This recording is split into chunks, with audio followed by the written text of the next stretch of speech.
Fala pessoal, bem-vindos a mais um vídeo do Holandês Voador, maior canal de Jacarepaguá. E hoje eu tenho aqui mais dicas para você assistir no Amazon Prime Video nesse final de semana, a partir de hoje, quinta-feira, boladona. E lembrando que agora você pode fazer parte do clube de membros do Holandês Voador. Você está vendo aqui no meu lado várias recompensas que você vai ter acesso, como por exemplo, participar de lives exclusivas para membros, assistir filmes junto com a gente no Netflix Party, que a gente pode fazer uma chamada e assistir todo mundo junto. Tudo isso aqui você tem direito. E o primeiro filme da lista é um filme muito doidão, chamado Estranho Thomas. E ele conta a história do nosso querido Thomas, que é um cara de 20 anos que tem poderes clarividentes e ainda trabalha no fast food, lá numa cidade pequena no deserto californiano. Depois de ter um sonho esquisitão, ele conhece um cara misterioso que parece ter algum tipo de ligação com forças obscuras e ameaçadoras. E agora o objetivo do Thomas é descobrir qual é o significado desse encontro, que por enquanto para ele não diz muita coisa ainda. E esse filme é uma adaptação de um livro do best-seller chamado Odd Thomas, escrito pelo Dean Koontz, que na verdade, se eu não me engano, é uma saga de 5 livros e esse filme é a adaptação do primeiro. Não tivemos continuações por enquanto. Acho que nem vai ter, porque o Anton Yelchin, o protagonista, morreu. E é um filme que ele é bem mais simplista do que parece ser, fazendo uma mistura muito boa de gêneros, como suspense, ação, comédia. Isso ainda sem perder a objetividade. Muitos filmes que misturam gêneros acabam perdendo um pouquinho dessa objetividade que a gente gosta, né? Não deixa de conferir então O Estranho Thomas.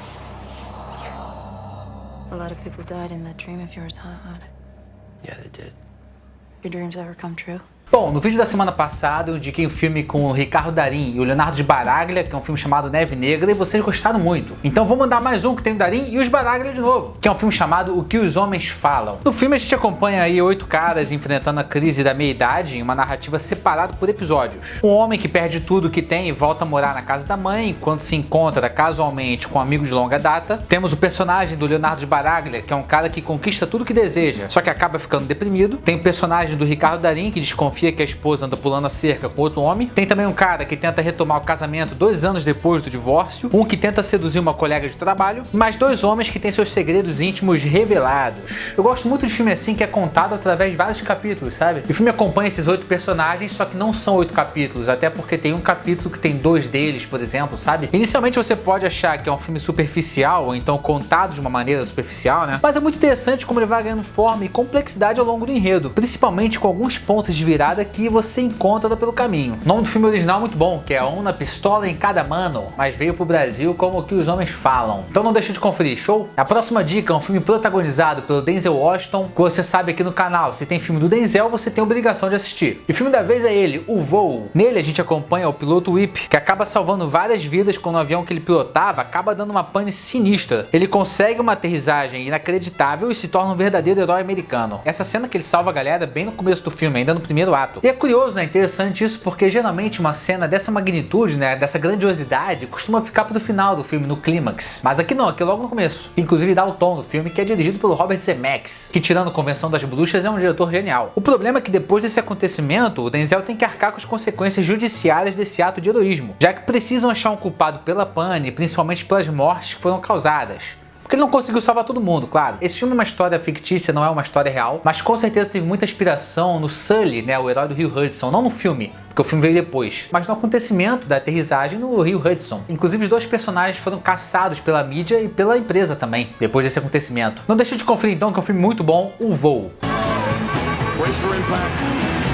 No one could have landed that plane like I did.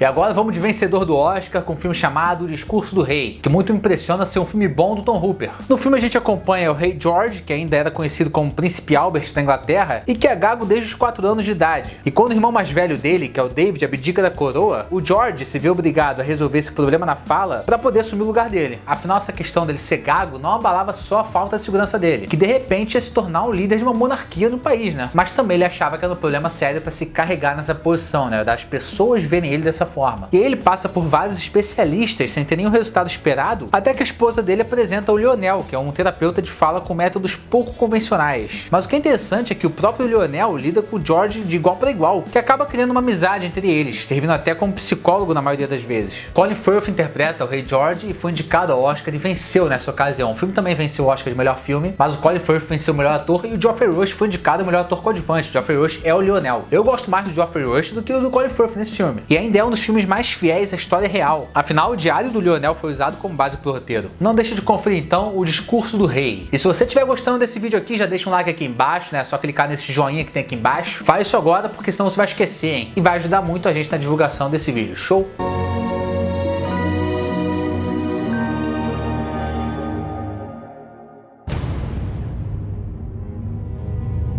E não podia ficar de fora dessa lista um terrorzinho maroto, né? O filme do Bicho Vindo, que eu confesso que não é um grande filme, não é um filme excelente, mas é um filme que tem não só uma Natalie Dormer, mas tem duas Natalie Dormers. Então ele já vale só por isso. Que é o filme chamado Floresta Maldita. No filme a gente acompanha a Sarah, que tem uma irmã gêmea que desapareceu misteriosamente no Japão. Só que ela fica muito preocupada da irmã dela ter ido para a Floresta Okigahara, que é muito conhecida pelo número bizarro de suicídios que acontecem por lá, até hoje. Todo mundo, né, o filme inteiro tenta avisar pra Sarah não ir lá, mas como todo filme de terror tem que acontecer, ela vai mesmo assim, né? Como eu falei, esse filme aqui não é um grande filme, né? Ele não é tão bom assim. Mas ele é muito interessante porque ele é baseado numa coisa real, que é a história da Okigahara. Não sei se todo mundo sabe, mas a floresta existe de verdade e ela realmente é conhecida como a Floresta dos Suicídios. Mas esse fato é usado só como pano de fundo pra história mesmo, porque o enredo da Sarah com a irmã gêmea é fictício. E o filme usa essa lenda como artifício justamente pra terrorizar a nossa querida Sarah, como se a floresta fosse assombrada pelas almas que morreram lá. Então é um filme bem pé no chão, feijão com arroz, não vai esperando grande coisa não, mas vale a pena conferir. Floresta Maldita.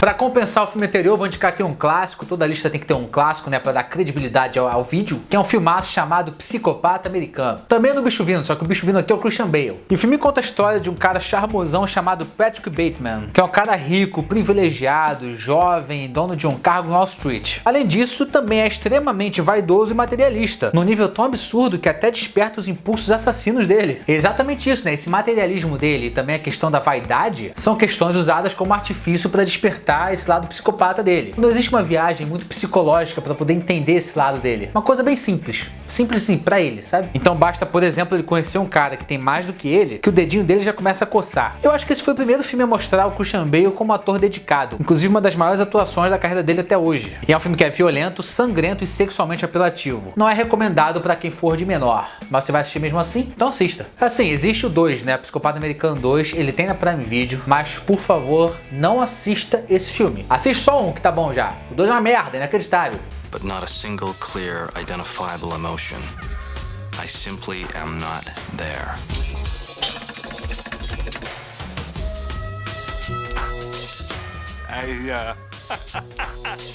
I just had to kill a lot of people. Então é isso, pessoal, espero que vocês tenham gostado das dicas de hoje. Tá aí a lista do print pra você não esquecer os nomes dos filmes. Se você gostou do vídeo, deixa um like aqui embaixo, se inscreve no Holandês Voador para mais vídeos diários e dicas semanais, tanto da Prime Video quanto da Netflix. Segue a gente nas redes sociais, principalmente o Instagram, e é isso aí, valeu!